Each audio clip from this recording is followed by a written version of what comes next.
There are 5 money mistakes that are quietly ruining your relationship. And I promise you, most couples are making at least 3 of these without even realizing it. So I'm gonna walk you through what all of those mistakes are and the exact systems to fix that. Quick thing about me, I teach women about financial independence, and most of the DMs that I get aren't about budgeting or taxes, it's about money and relationships. And so that's the exact thing that we're gonna talk about today. So mistake number 1 is no visibility. This is when you're splitting bills, paying rent together, but neither of you actually sees the full picture. You don't know what they make, they don't know what you spend, and the whole thing just runs on vibes. And vibes is not a financial plan. I knew a couple that dated for 3 years. They decided to move in together and apply for an apartment.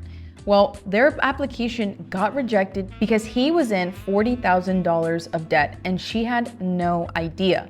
That's 3 years, $40K, and the only reason that she found out was because the landlord told her the reason why their application got rejected. And that's the thing. Silence around money isn't peace, it's a time bomb. So here's the fix. You create something that I call shared visibility. And no, that is not surveillance. We do not do that here. It's transparency. Both of you can see the full picture. What's coming in, what's going out, and where it's going. Whether that's a shared spreadsheet with all of your shared expenses, the amounts, the accounts that are paying for them, and the accounts that they're going to. But that way, it gives both people control of what things look like financially. Because when both people see the numbers, there's nothing left to guess about. And if there's nothing left to guess about, then there's nothing left to fight about. Mistake number 2, you guys are making money, but that money is going in completely different directions and you're not building towards the same thing. And that's where tension slowly starts to creep in, because one person is saving and the other is spending, and nobody has said out loud what it is that they're working towards. I see it all the time. She's saving for a house and he's paying off a truck, and neither one told the other. That's not a partnership. That's 2 people sharing a lease. So the fix to this is you create a dream budget. And what do I mean by this? You sit down and have a conversation and you ask 3 things. Where do we want to be in 1 year, maybe 5 years? And you align on that vision first. Once you have that vision, you just reverse engineer the numbers to get there. Because when you're both pulling in the same direction, money stops becoming a fight and it starts becoming a tool. And hey, if you're watching this thinking like, oh my God, that is literally us, it's okay. That's the whole reason I'm here and the reason that I'm making this. Every single one of these mistakes has a system to fix it. And that's exactly what I'm showing you right now. Mistake number 3, and this one gets people heated, but it's unequal contribution. So a lot of the time, 50-50 sounds fair, right? But if your incomes aren't equal, then it's actually not. That's where resentment starts to build. Let me show you the math real quick. Say he makes 80K and she makes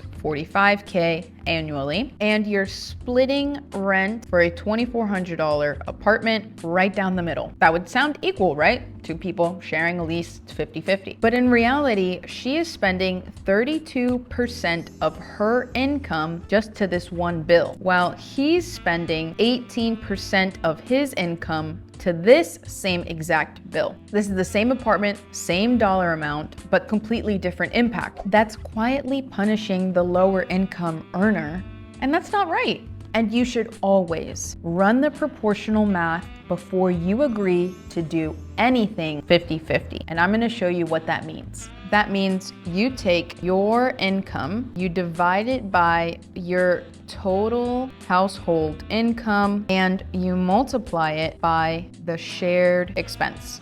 And I know I just went through a formula and I threw it at you. We're gonna go through that scenario right now. So he makes 80K a year, she makes 45K a year, and we're gonna start with her scenario first. Calculate their total household income, which comes out to $125,000. You're gonna take your income divided by your total household income, and that equals 0.36. So that's 36%. We're gonna take 36% and we're going to multiply it by the shared expense, which is rent, and that's $2,400, and that equals $864.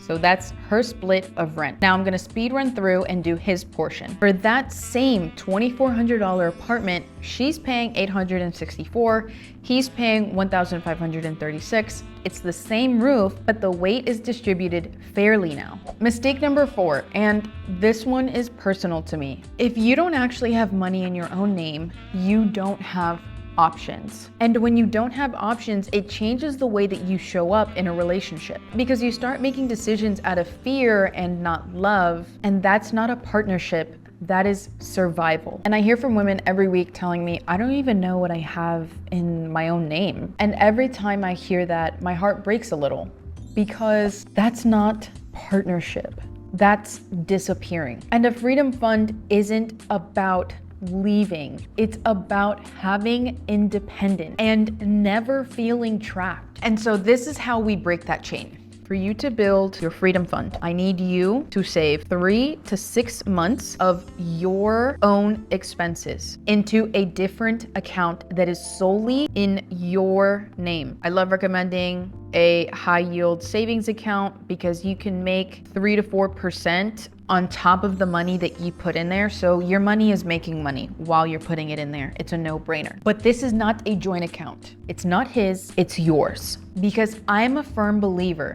in that a woman that can afford to leave no longer makes the choice of staying out of fear, but staying because she genuinely chooses to.